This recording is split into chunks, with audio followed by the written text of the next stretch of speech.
Introvert memes and information is incredibly popular online, and I have even shared some of my favorite ones to my IG stories. But did you know that there are 4 types of introverts? I'm going to walk you through all 4 so that you can decide if any resonate with you. Hey, I'm Kati Morton, and I'm a licensed marriage and family therapist. I talk about depression, anxiety, eating disorders, and really anything mental health related. So if you'd like to subscribe, we would love to have you. I promise you will always leave with some helpful information for you or for someone you love. Okay, let's jump right in. We often talk about introversion in terms of, do you prefer to be alone or do you like to be around people? Meaning, are you more of an extrovert? And we kind of talk about it in these black and white terms that someone's either an introvert or an extrovert. But communication can be difficult for many reasons. But speaking another language doesn't have to be one of them, which is why I am thankful to Babbel for sponsoring this video. You all remember how I made a fool of myself in Paris saying au revoir to someone as I entered the restaurant and they said bonjour? Essentially, they said hello and I said goodbye. Well, never again. I have been practicing my French using Babbel, and I will be prepared next time Sean and I go to Montreal to see family, or maybe we'll get to go back to France for our 10-year anniversary next summer. Either way, Babbel makes it easy to keep up with my lessons through their app. They prompt you to set some goals, like I set the goal of practicing 5 times a week, and you can go back and review any mistakes that you made in a previous lesson. And it teaches you simple things like, did you know that you can say salut when you want to say hello or goodbye to someone that you know? I also learned how to say au revoir et merci, which I will definitely use on Sean and I's next adventure. And you too can learn a new language by using Babbel. Just click the link in the description and get 65% off. Thank you again to Babbel for sponsoring this video. The truth is that it's really a spectrum, and most of us lie somewhere in the middle. Maybe just a little bit more on the introverted side or a little bit on the extroverted side. In 2011, psychologists broke down introversion into 4 types. And obviously, just like I said, these are all on a spectrum. But type 1 is what's known as social introverts.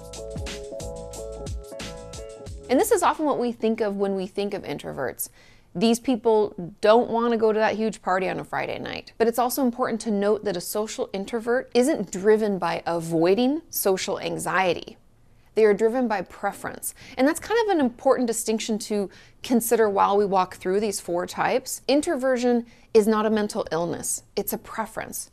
Almost like anxiety versus shyness. I've talked about this in an older video. People who are shy prefer to not. It's like a personality style, personality type, right? A trait of what makes us who we are, where anxiety is actually a mental illness and we have uncontrollable worry. And the same applies here. Someone who is an introvert isn't avoiding a social gathering because they feel social anxiety.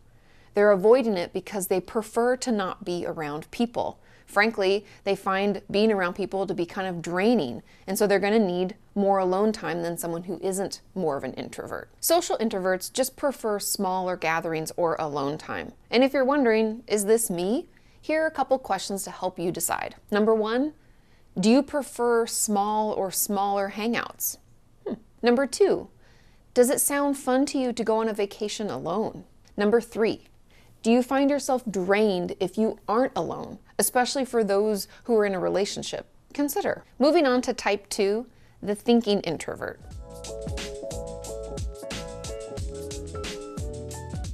Now, these are the people who move towards introversion because they're moving towards space for thinking. We will feel energized when we have time to reflect and research and learn. We can just find ourselves engulfed in it, feeling like it's a breath in, and we're so excited about it. This isn't necessarily a preference for being alone. Thinking introverts just may find themselves disappearing into their minds, even if other people are around. So like, let's say we're out to dinner with some friends. If we're a thinking introvert, someone might mention one phrase or one thing that had happened in the news, and we get caught up in thoughts about the hows and the whys and what we kind of know and what we'd like to learn, and we can completely lose track of the conversation.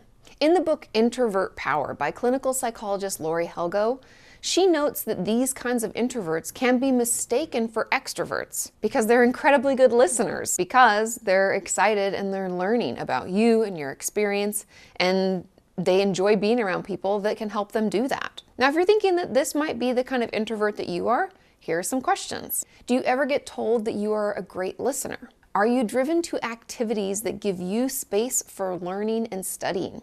Do you often tell people you need time to think on that or reflect before answering? Do you feel you are self-aware and reflective, or do you have a really creative imagination? Consider those things. And this one honestly kind of rang true to me because maybe it's the reason I became a therapist. There's part of me that just loves learning about other people and learning about topics. And I feel like it's kind of what's driven this channel as well, because all of you ask questions, I get really excited, I get to learn about it, and then I get to tell you what I've learned. And I find that incredibly invigorating and fulfilling. So this made me think. The third type of introvert is the anxious introvert.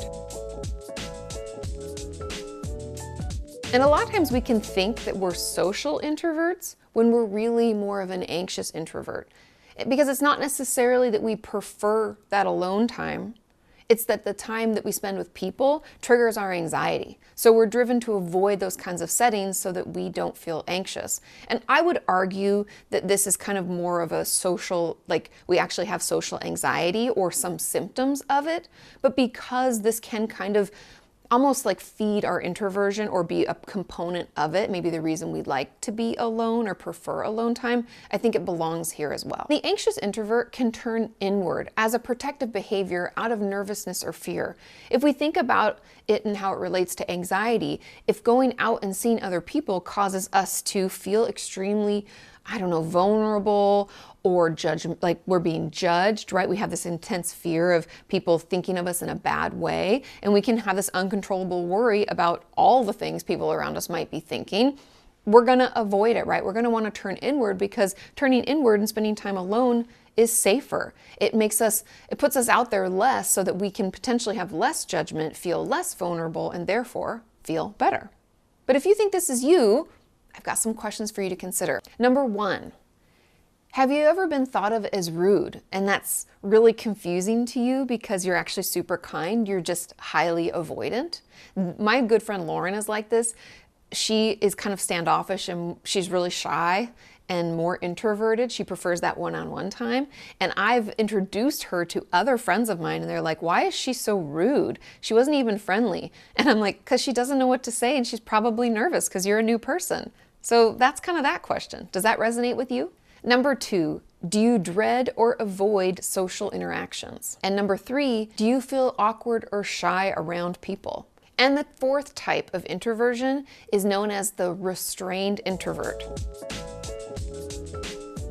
Now, this was the last type identified in the research, and they've called it the restrained introvert, or some people prefer to call it the inhibited introvert.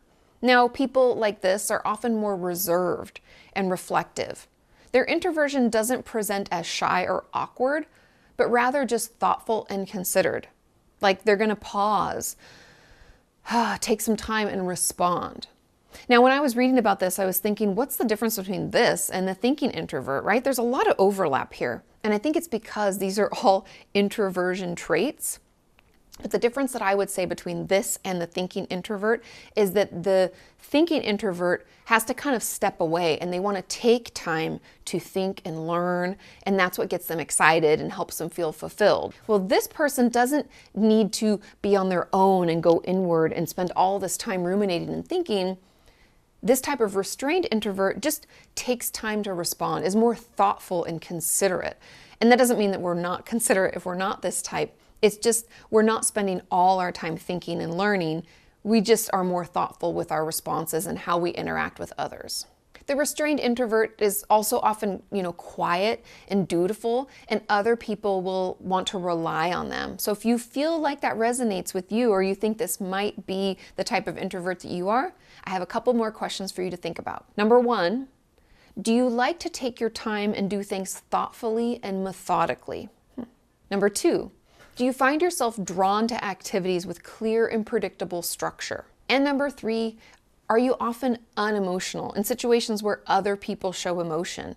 And I thought of this as kind of like one of our defense mechanisms, right? We can look at things more logically, or what we call intellectualizing, meaning that instead of considering how we feel about something, we consider all of the actual facts. And this can be beneficial in some ways, but if we find it getting out of control, I just want to bring this little red flag to your attention. If you find that you struggle to get emotional at all in situations where other people are, let your therapist know and consider that this might be a defense mechanism and a way of protecting yourself. But in this case, what we're talking about today is introversion, and this could be an indicator that you are that type of introvert. Overall, keep in mind that these 4 types run along a spectrum. Like I said, no one's purely an introvert or purely an extrovert. Most of us are somewhere in the middle. So we can have a combination of one of these 4, we can have all 4, we can have none, and we can still find ourselves on that introverted side. And one of my main, I guess, tips on navigating this is if we find, let's say we need more time to be thoughtful, or we want to take a beat to respond, communicating those needs can be incredibly helpful in our relationships. It can prevent, unnecessary fights or misunderstandings from happening. And also know that it's okay to have these needs, even if they're different from others. As someone who falls kind of more on that introverted side, slightly to that, it's difficult for me sometimes to speak up and not feel like something's wrong with me, right? Everybody wants to go to that next party or go to this next big event, and I'm not as excited about it, or I might need a little more downtime before or after. And I have found that if I do communicate those needs and also, say to myself, it's okay, Katie, you just need that break. Otherwise, you're not gonna even enjoy it. You're not gonna be able to participate with people and have good conversations. I take that minute, I talk nicely to myself, I communicate my needs to others like Sean or other friends of mine that are supposed to accompany me to events, and it makes me feel so much better. I have to be honest. It stops me from getting into that negative thought spiral that I think some of us introverts tend to do, because we're supposed to be social creatures and we're like, what's wrong with me, right? And that shame spiral is not helpful for anybody. I hope you found that interesting and helpful. Are there other types of introverts that you think I missed, or other traits that you feel like we should have covered? Please let me know in those comments down below. And again, please like and subscribe. We would love to have you. Have a wonderful week, and I will see you next time.